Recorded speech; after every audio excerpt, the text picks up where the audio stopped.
What is up, everybody? Welcome to a brand new episode of Destination the Show. It is episode 100. My name is Jamie Cameron, joined, oh my God, the sound effects, joined by, thank you, joined by the incomparable Jeremy Nygaard. Hello, good sir. How are you? Hey, I'm good. I'm good. We have some. It's like we're recording in front of a live studio audience but instead it's just this, clapping machine that we have. But no, everything's good. Oh God. That should be played after most of my takes. There you go. And yeah, things are good. Life is good. How about you? I think that Theo should get like a limit of like 2 applause for things that he finds agreeable and 2 like laugh track takes for things he thinks are lame throughout this episode as a way for him to like interject and just Well, give we're some not insight. so self-indulgent. We're going to do a clip show like our friends over at Twins Off Daily when they only reach 50 episodes. So I just thought I'd have a little more fun with the sound effects in the beginning and just leave it there because, I mean, hey, 100 episodes is, I don't think when we started this was going to be a milestone we achieved, but here we are. Here we Here we are. are. Here we are, 100 episodes. Jeremy, you have a balloon. I find myself disappointed in our 100th episode, and here's why. Um, we have that's beautiful. Is that too bad it's not 100th episode themed? But we have been doing the show now since August of 2023, I want to say. August of 2023, and we've had brilliant guests. We've had Carlos Colazo and Ben Badler, and we've had Twins Vice President and Director of Amateur Scouting Sean Johnson on the show, Ezra Wise, St. Paul Saints pitching coach Jonas Levin, and here we are on episode 100. I'm just sitting here talking to Schlubby Jeremy, who has a That's balloon. true. Yeah. Disappointing. Well, we had some players We've as had Matt well. Pearson All. sure have. Who else did we have? Ty This- Langenberg has been on the show. Yeah, we've done it. We've done it all. So now for 100, we just get us. That's it. Yeah. That's the celebration. Here's to 100 more, guys. But I do want to say before we jump into all of the things, super appreciate folks who have either taken the time or continue to take the time to check out the show. Obviously, this is a very like niche topic, the Twins minor league system and the Twins draft, but we have grown like tremendously since episode 1 in terms of folks who check us out and give us a listen. So we really, really appreciate it. Thank you guys for the support, sending questions, interacting with the show, all that good stuff. That's what we like to do. So we don't take it for granted and we appreciate it. Okay. Let's get into the housekeeping and then jump into all of the baseball things. Ways that you can support the show through the next 100 episodes. You can like and subscribe on your preferred podcast platform of choice. You can find all of our stuff on YouTube. The handle there is at Destination the Show. If you want to send us questions, which many of you are kind enough to do, and I've collected some over several weeks, you can do so on Twitter. If you can find anything on Twitter, the handle is at DTS_pod1. Blue Sky, the handle is at Destination the Show. Or you can send us an email, destinationtheshow@gmail.com. So a couple of things, Jeremy, that we're going to dig into today.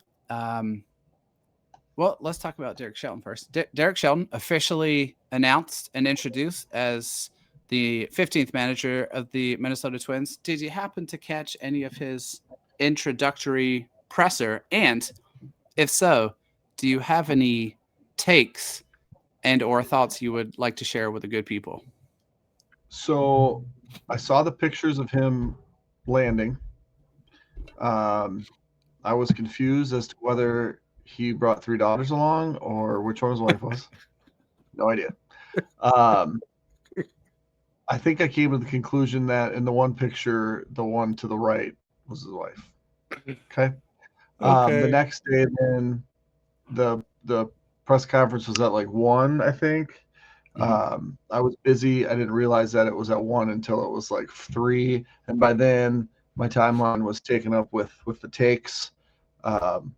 What's the guy gonna say, right? I mean, you're introduced as manager of a team who was very, very disappointing, who had a fire sale at the deadline, who traded away all but really one of their like proven hitters and most of the, I mean, all of their bullpen, and They kept the young starters. They kept the injured starter. Most notably, they kept Joe Ryan. And now we're entering an offseason where I think the biggest questions are Joe Ryan and Pablo Lopez getting traded? And now you're the manager of the team and you're answering questions about payroll and competitiveness. And what are you supposed to say? Right. And so that I mean, without listening to it, with just seeing what I saw and hearing what I heard, the guy's excited to be the manager again. I'm sure he's excited to be back working with people that he knows. In a situation that's not super unlike the situation he just got fired from. Mhm. And but you have to choose optimism if you have a shot. So that's where I'm at. Now let's see what happens over these next 98 days till pitchers and catchers report to see if Twins will be at all competitive and what kind of leash Derek Shelton will have. My only take on Shelton's introductory presser, pardon me, is that if you have a strong aversion to anything he said, that's like a stinky take. Because like the only thing that really matters is what happens next.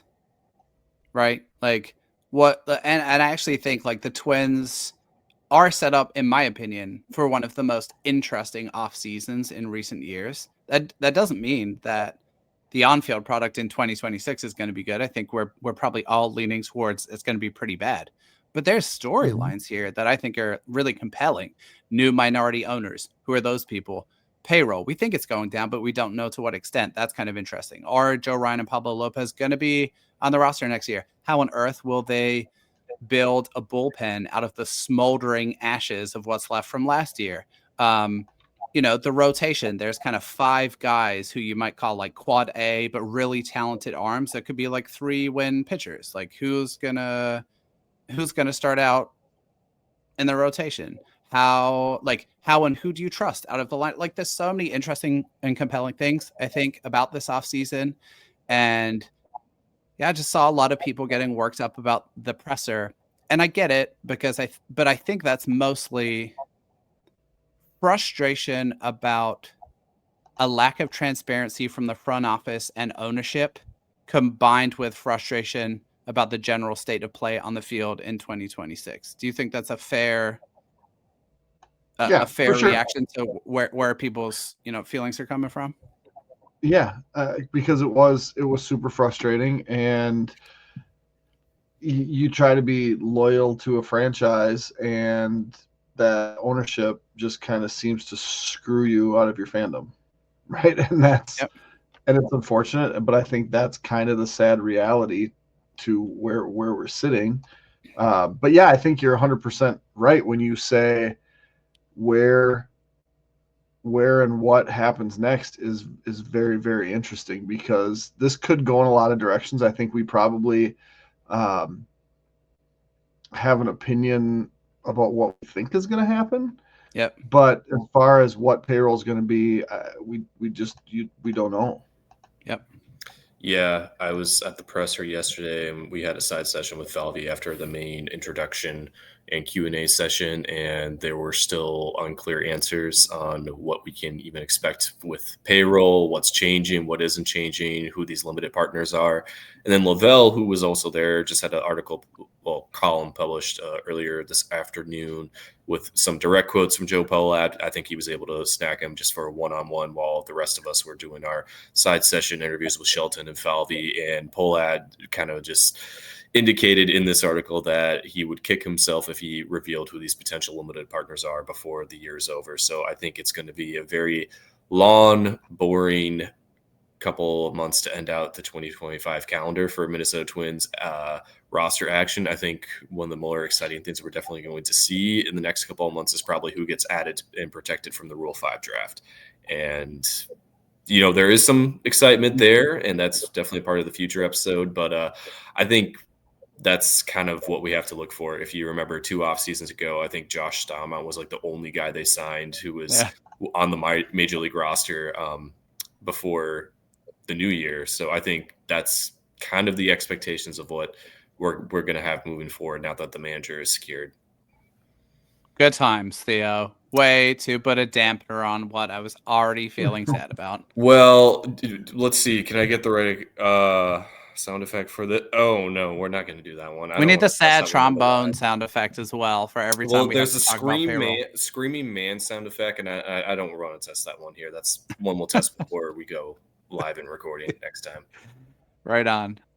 Okay, so here's what we're going to do today. And Theo previewed already nicely what we're going to do on episode 101 next week, which is we'll talk about Rule 5 protections. There is a good long list of candidates, and I think I have some mildly interesting takes about who may or may not more interestingly be added or protected in the rule ahead of the Rule 5 draft. But today, what we wanted to do was walk through some of the MLB roster decisions. And, you know, I think one of the interesting things about this offseason was we really don't have a good idea of who's still going to be on the team next year. So what we thought we'd do is walk through some of we'll call them the young core guys or kind of cornerstone pieces of this roster. MLB trade rumors came out with their always excellent arbitration projections recently. So we're going to walk through one guy at a time. What is their projected salary for 2026 if they're ARB eligible? When are they a free agent? Talk a little bit about their 2025 performance, and then try and hypothesize, do we expect them to be on the Twins roster for the 2026 season? And we might find some disagreement there, but I think this will be an interesting thought exercise just to try and ascertain, who do we think's staying? Who do we think's going? Then we'll round out with some draft notes and finally some listener questions. So let's dig in, Jeremy. Why don't we start with Ryan Jeffers? Ryan Jeffers projected to make $6.6 million in 2026.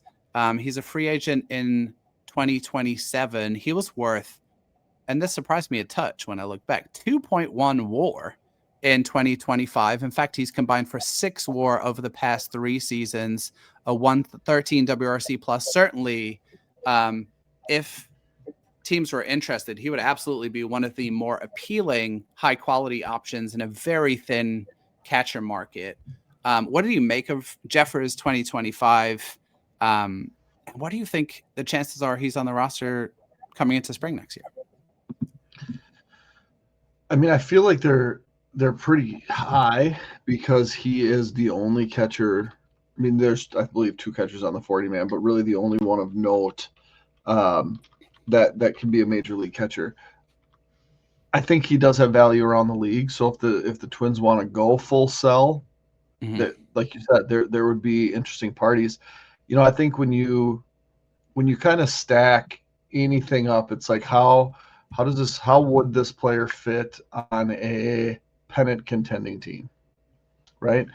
And Ryan Jeffers would be a starting catcher on a pennant contending team without a doubt. I mean, obviously the Will Smiths of the world are better. The value, I think, may be a little suppressed in the fact that he's 28 and a half years old. He's got 1 year of control left. He's dealt with concussion issues on and off throughout his career. So I don't think you would get a ton for him. If you traded him, I think there would certainly be a market. But at this point, you need a catcher. $6.5 million for a 2 WAR player is a steal. For sure. Right? I mean, we value one WAR at what, $10 million? Is that yes? accurate? I think so now, and I think we used to say 8, but I do think it's closer to 10 now. Yeah. Yeah. So I mean, between 8 and 10 million, and if he could be a 2 WAR guy behind the plate, an average of a 2 WAR player over the last 3 years, I mean, you're talking about a $20 million a year guy. If they could, and they won't, but if they could, I think right now with this team, low payroll, anytime you can get cost certainty, I think there's value in that. If they could, before arbitration, agree to a 2-year deal, I think there's that's saying we want you around, we want you to be a leader on this team, the same way Buxton I think is kind of being handled. Give him $6 million or whatever for arbitration, and then if you give him 2 years, $20 million, right? You can pay him $10 million and $10 million without really breaking the bank because the payroll's not going to be high. And I think you would pay that for some certainty. But back to your question, I think he's on the roster. Yeah. I do think the Twins listen because it would be irresponsible to not, right? When you're not going to be super competitive, a team comes and blows you away, you take it. But to me, Jeffers is one of the, I mean, I'm not going to say cornerstone because I don't know that you really have any of that with any established players aside from Byron Buxton. But I think he's one of the guys that you say, yep, we're counting on him and his offensive production and his defensive ability and his clubhouse leadership with Derek Shelton in 2026, and we'll see from there. But I would love to see him secured for 1 year beyond that if it's a possibility. Yeah, I think I agree with that strongly. Honestly, I think the other thing to be said for Ryan Jeffers, sticking around is, we mentioned from the jump as one of the offseason storylines coming into spring. We're really going to be interested in how does the rotation fill out. You have, yep. I think we're probably, as of this moment, saying like maybe SWR has an inside track for kind of a back end spot, but at the very back of the rotation, you've got like Abel, Zebby, Taj Bradley, like so many guys who are in a similar place, which is you've shown flashes, but have you shown consistency? You really need someone to steward that staff and who you feel confident in doing it effectively. And I would feel a certain sense of hesitancy of completely turning off the catcher battery when you have potentially significant changes in the rotation and a bunch of young guys you're hoping are going to show long-term value early in 2026. Yeah, I think that's an excellent point. You heard it here first, guys. It took 100 episodes, but Jeremy finally complimented me. Let's move on to Trevor Larnach. He's the next guy out the hat, projected to make $4.7 million, 2 more years of team control here, a free agent in 2028, just to return to his numbers and some performance stuff from 2025. Trevor Larnach worth 0.2 WAR in 142 games. 2024 was a much better year for Larnach. That was a 1.4 WAR year. But if you stack up his 2022, 2023, and 2025 seasons, so 3 of the last 4, he's been worth 1 FWAR combined. Now, of course, it goes without saying he's missed plenty of time due to injury. But what are your thoughts on Larnach next year? Kind of same set of questions. And I know I'm coming in with some extreme bias here, some anti-Larnach bias. And so if you feel differently, talk me out of it. But I just, there's no way I'm paying $5 million for that level of production and consistency of what he's shown at the big league level. Yeah. And I feel like I was probably a bigger Larnach supporter coming into this year than most. And I think he was given every opportunity and just didn't necessarily take advantage of it. Mm-hmm.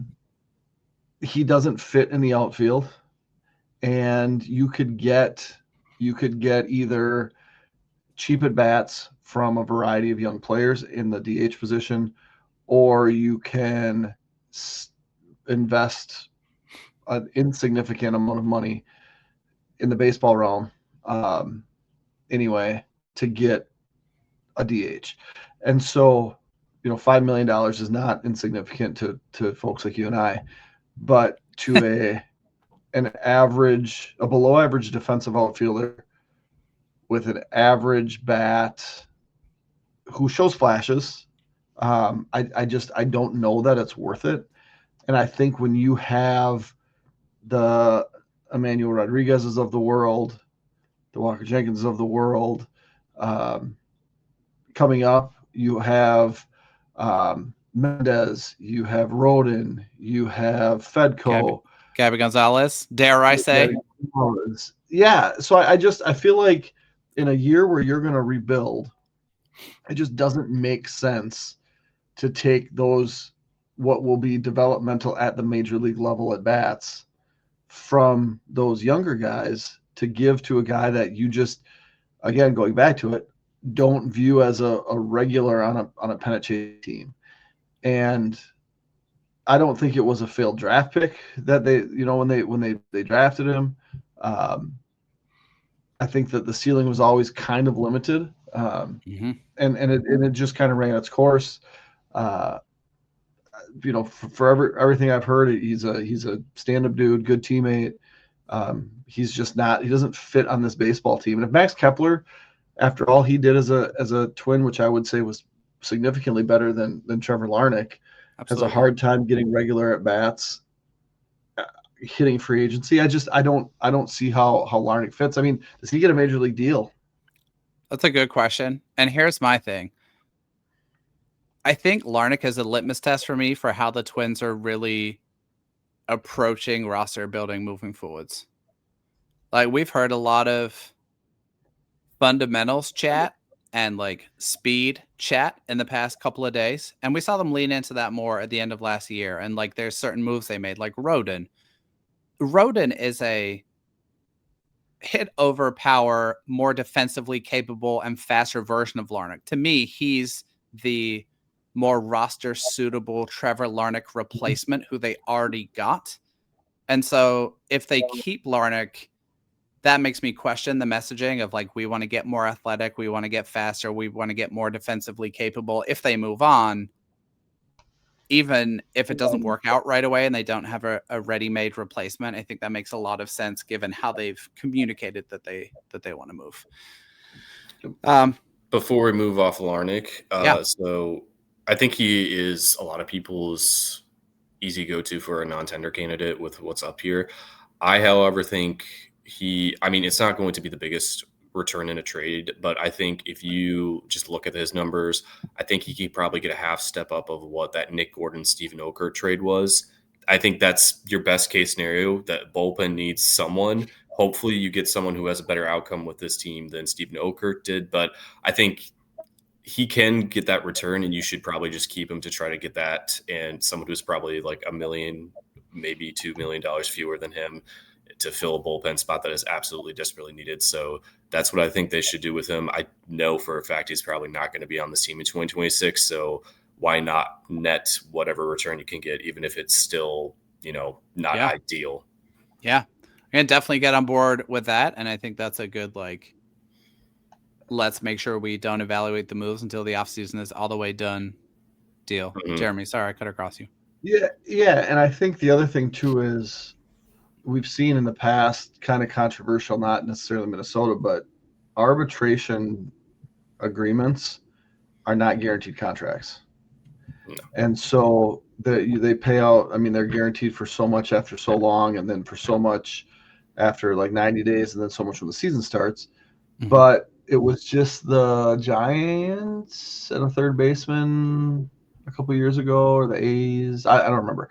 But they could settle or go to arbitration, and then if they don't like it, they can move on. I don't remember the details entirely, but it's not a guaranteed contract like all baseball contracts are. So I think I would disagree with the fact that they could get a Stephen Okert type player when I'm not positive that he's worth a 40-man roster spot in free agency. I think some team can still find some value with him in the 40-man roster spot, and maybe he just needs to change his scenery. I think that argument still could be made. But, yeah, I think, I could also see that he gets non-tendered. I just think, why not try to get some return for him, even if it turns out to be another Stephen Okert. Yeah, that's fair. Yeah, if you can do it, I'm not convinced that you can. I would love to be wrong. Yeah, one of my wonderings, I think, on that before we talk about Royce is like, I bet they maybe tried with Larnach already in the summer. And if that is true, the fruits of that didn't seem to be to their liking. But let's move on and talk about Royce Lewis. So Lewis is an interesting guy to talk through here, because I had a thought, Jeremy, of being like, oh, Royce Lewis is going to be on the roster for sure next year. But I just stopped and questioned that. And I think it's useful to question any kind of assumptions about what this roster is going to look like, because as we know, Royce Lewis has struggled to stay on the field, but he's absolutely trended in the right direction there. 58 games in 2023, 82 games in 2024, 106 in 2025. But his offense has absolutely tanked and gone in the wrong direction. A 152 WRC plus and 2.3 WAR in 2023. A 106 WRC plus and 1.1 FWAR in 2024, and then an 85 WRC plus and 1.0 FWAR in 2025. He's projected to make $3 million on the nose in his first year of arbitration. I think free agent in 2029. How are you feeling about this? I guess this is more of a performance question because, of course, anyone could be traded. How are you feeling about Royce as like a roster fit here moving forward? I'm also weighing stuff like, he tends to like put his foot in his mouth a little bit. I think with some of the comments that he says to the media about folks tinkering with his swing and his approach and this and that and the next thing. What do you make of Royce Lewis as a fit for the 2026 Twins? I think there's 100% chance that he is rostered, and if healthy, this opening day third baseman who gets 5.5 out of 6.5 chances a week and maybe play some DH. But I think no matter what any decision makers are going to say is, we've seen Royce Lewis at 23, 24 perform really, really well when healthy and given the opportunity. And then we've seen Royce Lewis at 24, 25, 26 not be super healthy, not be very consistent, but we have 3 more years of team control. It's not going to be super expensive. He's got Boris as an agent, so it's not going to be anything but playing it year to year. And I would be in a year where there's a rebuild willing to give Royce Lewis 600 plate appearances to prove me wrong or right. Because we've seen it, right? We've seen it where Royce Lewis stepping in the batter's box is must-see TV. Electric. Yeah, we've also seen Royce Lewis in the batter's box, an absolute train wreck. And I'm going to choose hope there. Okay. He's only 26, and it's crazy to think that he's already 26. But that's crazy. There's his age, 27, 28, and 29, or 26, 27, 28 season through arbitration, and I'm going to see that through, because Royce Lewis, when right, is the guy you want number 3 on a team that's playing meaningful games in September, October. So, I mean, I can see where you question that, but I mean, I would shake you a while and be like, Jamie, you're being crazy at this point. And so not the first I want him on my team. I want him playing. I mean, I don't know that third base is for sure the right place. But on this version of the team, I'm going to let him play third base as much as possible. If he can play third base 120 times next year and show just some semblance of the guy that was so fun to watch, I'm all in on that. Okay. I dig it. Thanks for prodding me. Okay, we're going to move on and talk about another couple of guys. The next 2 guys we'll talk about are more these are not arbitration eligible guys, but I think they're worthy of some discussion just so we can kind of place them as well as quickly reflect on their 2025 performance. Brooks Lee is the next guy out the hat here. Jeremy. Oh, man. I mean, so starting with the positives, availability, 139 games played in 2025. And I think if you had told me before 2025 that Brooks Lee had played 139 games, I would be feeling all kinds of confident and would have made an assumption that he could at least, I'm going to call it like holding your own, put up league average performance, a 100 WRC plus. Give me that. Instead, it was 81. He was worth 0.3 WAR.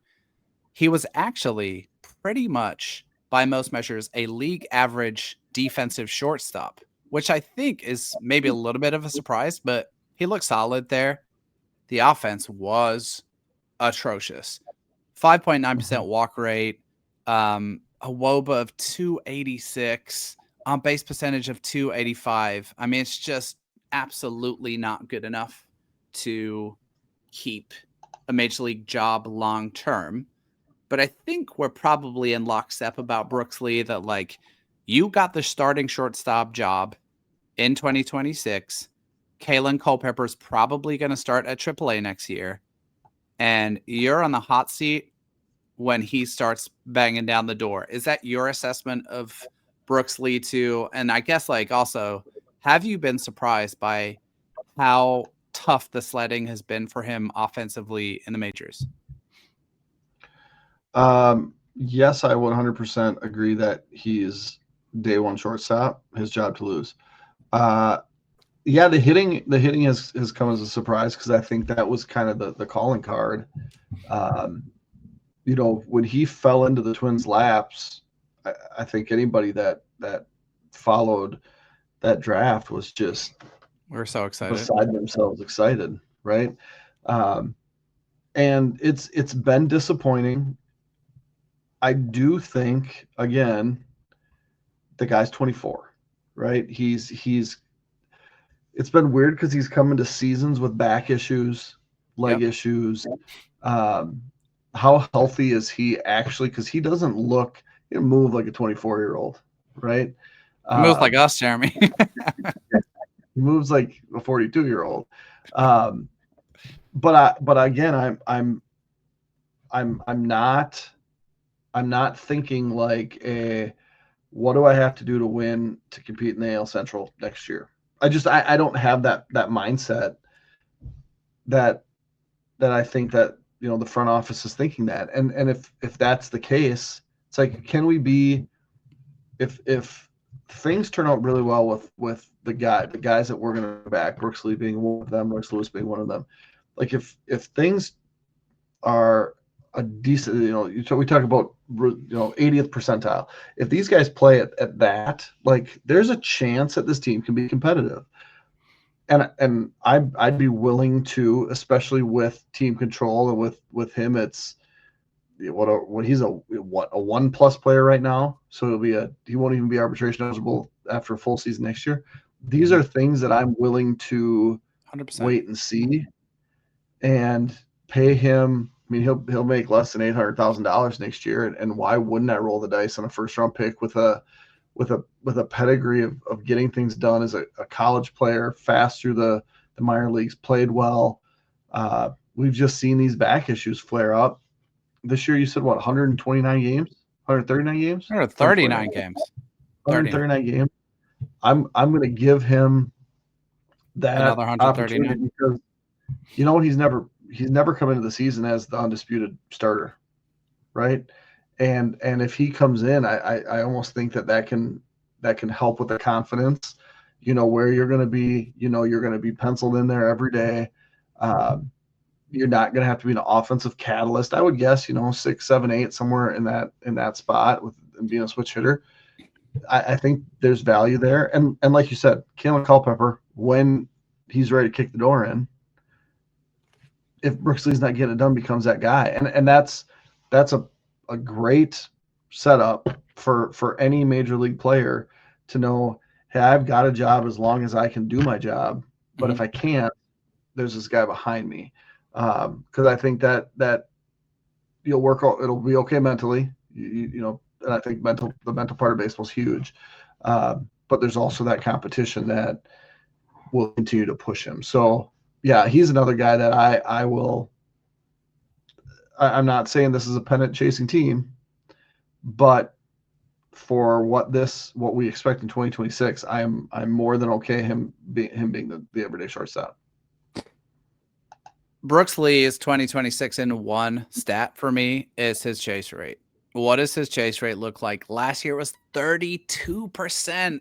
Swinging at pitches outside the zone 32% of the time. Like, no, dude. Like, you cannot do that with his excellent bat to ball skills. It's just a recipe for a terrible, terrible contact. So if there's anything I'm paying attention to early in 2026 is going to be that. I think, Jeremy, let's do one more hitter, and then actually let's save the pitchers for next week because we got plenty of other stuff to talk about, and we got all the offseason in the world.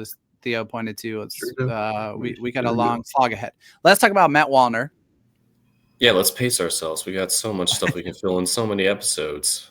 Let's pace ourselves. Let's talk about Matt Wallner.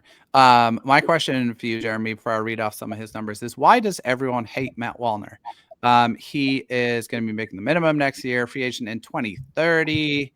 Let's see, a down year, according to, I think that's a fair assessment, a down year, 114 WRC plus, worth 1.4 F-WAR over 3 major league seasons. Now he's been worth five WAR exactly over 3 seasons. Last year hit 22 home runs, walked 12% of the time, struck out 7% less than in 2024. Definitely way more BABIP struggles in 2025. That was only 228, and it was a whopping 389 in 2024. I personally view Matt Wallner quite differently from Trevor Larnach because I see like concrete proven value in the bat, where despite some of the defensive shortcomings where he's a little bit lumbering in the outfield, one, he's not as bad as Wallner. He's got a cannon arm. He's got an absolute cannon, which makes up for so much in right field. For sure. The arm is like 99th percentile in baseball. Are you on the same page there that, like, for me, I'm penciling him into a corner outfield spot to start the year.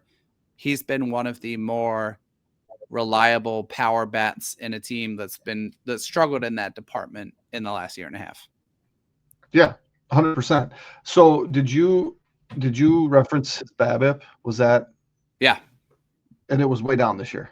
It was, so in 2024, when he had a 154 WRC plus, his BABIP was 389. And last year it was only 228. So 170 point drop off between those 2 seasons. And the league average is somewhere in the middle, but more like he was more lucky in 2024 than unlucky in 2025. Is that accurate or no? I think it's about the same both ways. So I think league average is around 300. He was like 90 points above that, and then 70 points below that this year.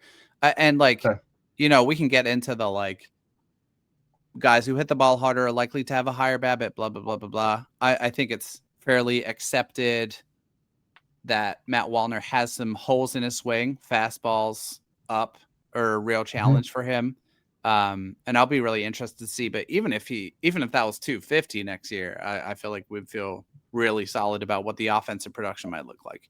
Yeah, for sure. And so, I mean, I'm looking at just his counting numbers. Mm-hmm. He played 104 games this year, 75 in 2024. So, I mean, 25% more. His strikeouts went up from 95 to 114. Mm-hmm. His walks went from 24 to 46. Like, his walks almost doubled. So that, I mean, to me, that's like, okay, I can take that. His batting average went down 57 points. His on-base percentage went down more than that, even though he doubled his walks. And his slugging went down. Like, to me, there's just a lot of things here that says this was there's stuff to obviously not like, but this isn't like his strikeouts went from 95 to 160, right? And how good is he going to be defensively? He's never going to be great, but if you can hit a ball off the wall and that guy on first only makes it to third because you know that Wallner might throw you out, like, I'm certainly okay with plugging him into the outfield and using him as a DH. Like, if he's going to play 120 games next year and 60 of them or 80 of them are in the outfield, 40 of them are in a DH, I think that's fine, especially with some of these younger guys that you can get into the outfield. But yeah, I mean, he's a little bit older. He's almost 28. Larnach is 28. I think we view Wallner as a much younger version. Yeah. And so it's just one of those weird things. But I'm certainly plugging him into my lineup. Probably batting him 4th or 5th. I'm letting him play out of a job because he's done enough for me to at least earn another opportunity. Agreed. Absolutely. Okay, that was fun digging into those guys. We will return to some of the pitching decisions next week and start to dig into some of the Rule 5 protection stuff. Let's do some news and notes. Then we'll get into some draft stuff and some listener questions to round us out. Not a ton of news and notes today. No real updates yet on new members of the coaching staff, but I think we can foreshadow and expect that there are going to be changes coming. I'm sure we'll get news in the coming days and weeks. Theo's going to chime in here about what Derek Shelton's staff might look like. Dum. I would definitely say Jace Tingler's gone. That's, I think, very confident. I would say the three most likely guys to stay, because he indicated that yesterday that there are definitely going to be some guys who are currently on this coaching staff that will probably stick around. I would say Hank Conger will likely stay, but probably in a different role than assistant bench coach. Ramon Barrego, he's probably going to stay because he was just a rookie coach, first base coach. He just got up here after being an organizational soldier. It'd be a pretty bad look to, can a guy who really didn't have as much of a negative impact in his role. And then I would say Pete Mackey is probably out of those bigger roles between hitting coach, bench coach, and pitching coach.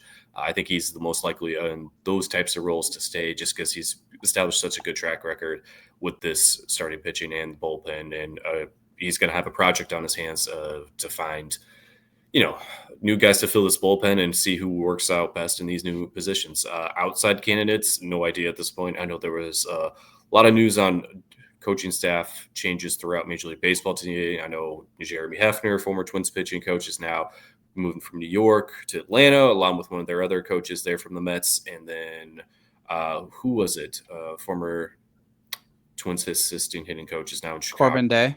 No. That was there too. Yeah, Corbin Day. Showman went to the Derek White Sox. Showman, yeah. So it's just former the start. Rochester Red Antoine Richardson. There you go. Who's a farmhand was on the Braves coaching staff too. Yeah. So that's just the start. We'll definitely see more. I would expect sometime next week is more likely when we'll see these coaching staff changes. But the only one we can really say for sure is goodbye, Jace Tingler. It was nice having you here. But after that, we'll see. Well, I'm just trying to be polite here. Harsh. So. I was a big fan of the Jace Tingler edition when it happened. Mm-hmm. And then it didn't really – things didn't get better. Things didn't do anything. So, yeah, make the change, get a guy that he's comfortable with. Mm-hmm. I don't know who that might be. But, I would like to see a decent turnover there. Wait, can I say something real quick on Corbin Day? So Corbin Day was hired as one of the Marlins assistant hitting coaches today, I believe, for the Major League team. Corbin Day is one of the nicest human beings ever. Previously, I think one of his first roles with the Twins org was he was the hitting coach at AA for Wichita, and then served in more of a, I forget the exact title, but he had kind of a higher level role last year where he was supporting with like overall hitting work for the Major League team and helping prep hitters. But just super nice, giving, humble dude. And that's a big deal. So congrats to him. Other news and notes, Jeremy. Kyle DeBarge, minor league Gold Glove winner. I don't know how much you care about Gold Gloves in general. A lot of people seem to get outraged by those, but that was a cool nugget I saw this week. Was he awarded this as because he plays second base, he plays outfield? I believe it was for second base. That sounds right. Okay. Second base was the designation.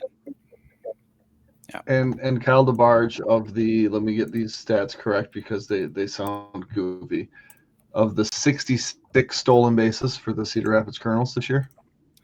66 stolen bases, and if you have it, Jeremy, tell us how many times he got caught, because it definitely wasn't more than 5. It was 8. No, what? So, it was under 10, which is still 66. That's super disappointing because he was like 40 for 40, and then I got to know what happened in August and September. Maybe he got tired. And then last piece. I of would news, get tired running thinking so much. Last piece of news and notes, draft lottery. That's a month away. How many December sims do you have 9th, here? 500. Okay. I've simmed the draft lottery 500 times. Here's the one piece of information that is useful from me wasting a huge amount of my time. The Twins have essentially a 60% chance to keep a top 3 pick. And that just doesn't feel high enough, given that they have the second best odds at the number 1 pick. So I'm now, just by being frustrated at how much time it's taking me to do that, I think my main takeaway is like, I'll feel pleased if it's a top 3 pick, whether it's 1, 2, or 3. Honestly, it's a decent chance So they you- drop down. Which team had You the obviously second best have- odds last year? Oh, I don't even remember the order last year. That's a great question, Theo. So here's the thing. You haven't been a Timberwolves fan long enough to understand how draft lotteries are not good for your favorite team. Because the Wolves went like 20 some years without moving up in the lottery. Oh my god, yeah, that was painful. And so when the Twins have the second best chances, to me that tells me that they'll probably pick 4th or 5th, and that's just how it's going to be. So I'm setting my expectations at maybe they get 5th. It'd be even better if they got 4th, and let's just not drop out of the top 6. Okay, well, you've set us up nicely for a quick conversation, Jeremy, and I want to talk about 2 guys that are relevant to the exact comment that you just made. Let's hypothesize for a moment that the Twins fall out of a top 3 pick. I think we could even say they fall out of a top 2 pick. So I think it's now fairly established in this cycle. There's a clear number 1 and a clear number 2. We've talked about Rock Chalowski. He's the number 1 overall prospect, best college shortstop prospect since Dansby Swanson. We've also talked a little bit about Grady Emerson, who feels like a very Twinsy type prospect to me. Prep shortstop out of Texas. He's the best prep prospect in this class, and he's the clear number 2 for me. People have been asking about a couple of guys that I just want to mention and give a little bit of an overview, and I want to get your take on something. So 2 additional prospects who are notable at the top of this class are Justin LeBron, who is a college shortstop out of Alabama, and then Jacob Lombard. That last name should sound familiar to folks, who was a prep shortstop out of Florida. The reason he might sound familiar is his older brother, George Lombard, was taken in that super loaded 2023 class by the Yankees, is now tearing it up in their system, had a really good 2025. And Jacob has always been viewed as like maybe the slightly better prospect of the 2. And these guys share some similarities, and I want to quickly talk about them and then get your kind of take as it relates to the Twins pick here, Jeremy. Let's just say, for the sake of argument, that the Twins drop 1 spot to number 3. Okay. And in this hypothetical, Rock Chalowski is taken number 1 overall by the White Sox, and Grady Emerson is taken number 2 by whoever. Insert your team of choice there. Okay. Justin LeBron and Jacob Lombard are now 2 kind of viable options for your pick at 3 with the Twins. Here's the general similarities they share. They're both probably the college and the prep prospects who are the most tooled up in this class on the hitting side. They both have legit power. They both have legit speed. Lombard has posted like 70 grade run times. They also both have significant hit tool questions. And we talked a lot last cycle about one thing that the college class was lacking was like polished hit tools and well-rounded hit tools. That is not a problem in 2026. But these guys are like the high risk, high reward prospects where they've shown some serious swing and miss, especially against breaking stuff. But if they click, they're your potential superstar type guys, one on the college side, one on the prep side. So here's my question for you. Sorry, that was a long preamble. If you're picking 3, those 2 clear top guys are off the board. does your calculus change at all around who you might pick because you are picking at 3? There's pressure on the Twins if they're at 3 to hit on that pick. Do you get a little bit less risk averse picking at 3 with 2 guys who are more volatile as prospects? And how do you think the Twins would handle that kind of decision-making process, if that makes sense? At 3, if what you give me is the situation, I'm gonna take the bigger swing. Okay. And that's gonna be a prep guy. And so I think that's maybe more risky, but I think that the reward becomes higher. The ceiling's always gonna be a little bit, the potential ceiling is always going to be a little bit higher with a prep guy, because the floor is going to be lower, right? There's just the range of outcomes is going to be more significant. And I'm doing that after taking a college shortstop last year who's very good defensively. Questions about his offense. And so I think you back that up with the bigger swing, and then when you have these more picks, the comp picks, the higher picks in each round, you maybe don't go prep as much as I would like, right? You take the college, maybe the more sure things. But I feel like if you ask me at 3 or 13 or 23 or 33 or 73 or 93, what if I told you for 100 episodes, take the prep guy? Right. And that's the right answer less than it's the wrong answer, probably. But that's going to be the greatest upside. And you got to find that in baseball. You absolutely have to find it. You take the Mike Trouts, you take you gotta take the chance to get the best possible result. And nothing against Justin LeBron or any other college shortstop, right? Chalowski's a college guy, and he's freaky.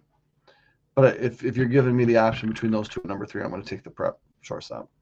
Okay, right on. More draft overview profiles to come in the coming weeks. Let's jump into some listener questions, Jeremy, before we get out of here. We're going to cycle through these at a relatively good clip.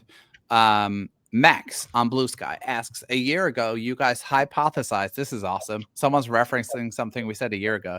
A year ago, you guys hypothesized that catcher or left-handed pitcher was the weakest demographic in the org in the minor league system. Is this still the case, or would you highlight something else like corner power or right-handed pitching as a weaker demographic? Any quick thoughts on that, Jeremy, as to like weakest demo in the org? What do you think? Catcher's certainly not as weak as it was. Taid, good ad. The guy that the Jimenez they added, right? Jimenez from the Tigers. Yep. There's still not any like near major league ready high upside catchers. So I still think catching is down there. I would not say the same about left-handed pitching. Rojas, close. Prelip, close. Dason Hill, super high upside. That's like that's off the table for me as an option, left-handed pitching.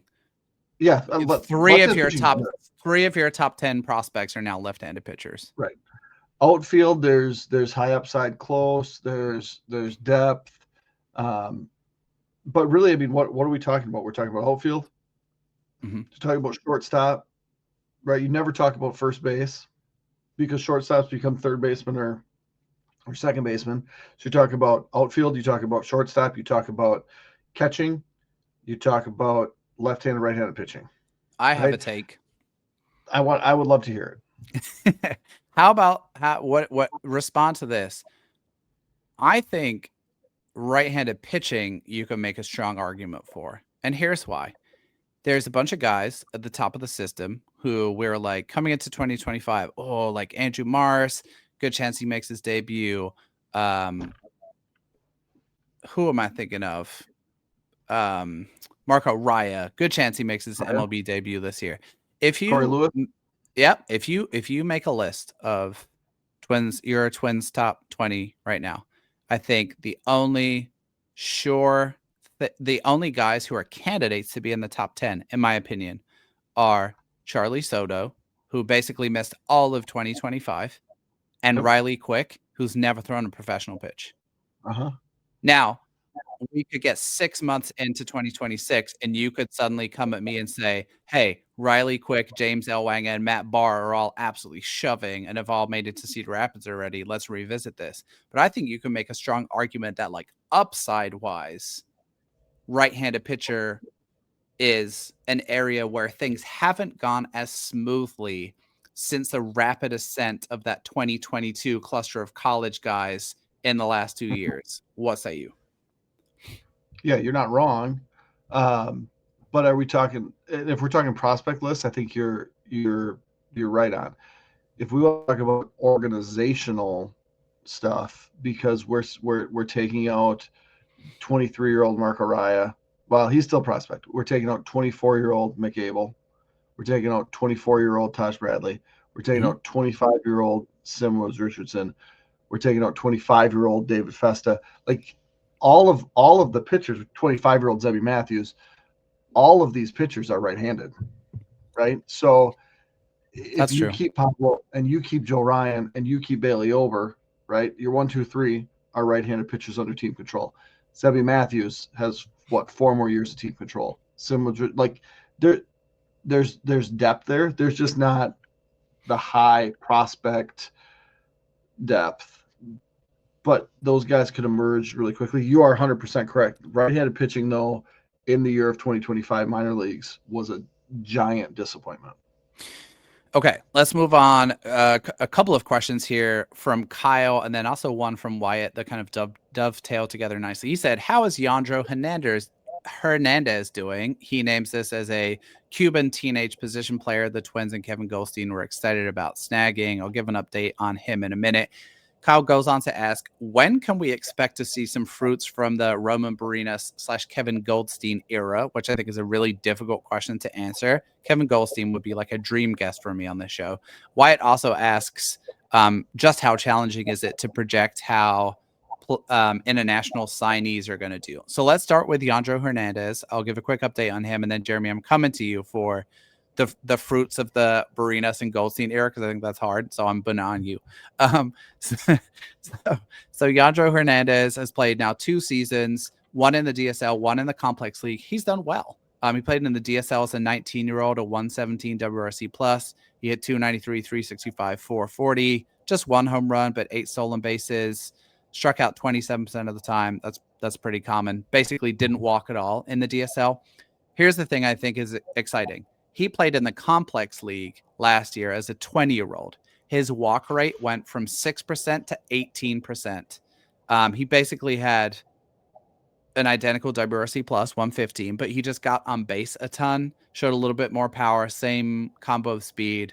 He's still 20, so you might see him at low A this year, which is exciting. So he's absolutely held his own so far.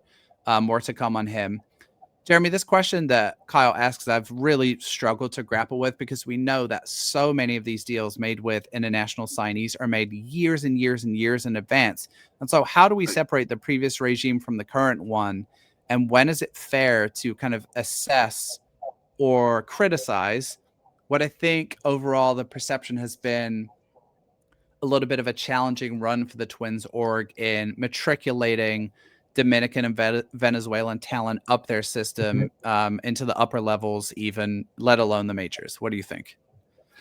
Yeah, I mean, if you want to be completely fair, the Goldstein was hired by the Twins in January 24. So, and really that international period, he probably didn't have a lot of input in, because, like you said, those deals were done. So this last one was really his first one, and even then, a lot of those deals were done.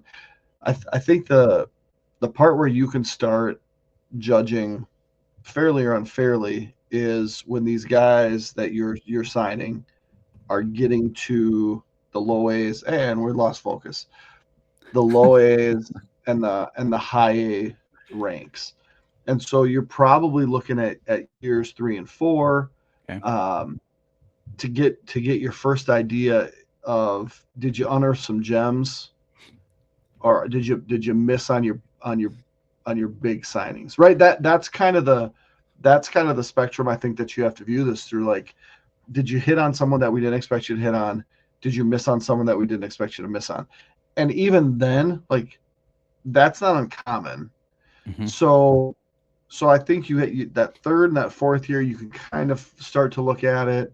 And then by year 5, like, are you having anybody that's knocking on the door of the major leagues? Like, that's where we can do this. And then if you're not, like, by year 6, do we have anybody? And if you haven't, then that's probably when you're gonna be out of a job if you weren't already. So I would say they deserve at least, another year and a half before we can really make any rational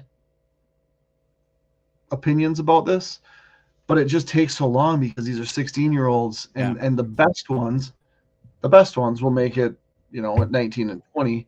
If you want to talk about a team that's had success, you look at the Brewers and you're like, Churio, Made, and more. And more.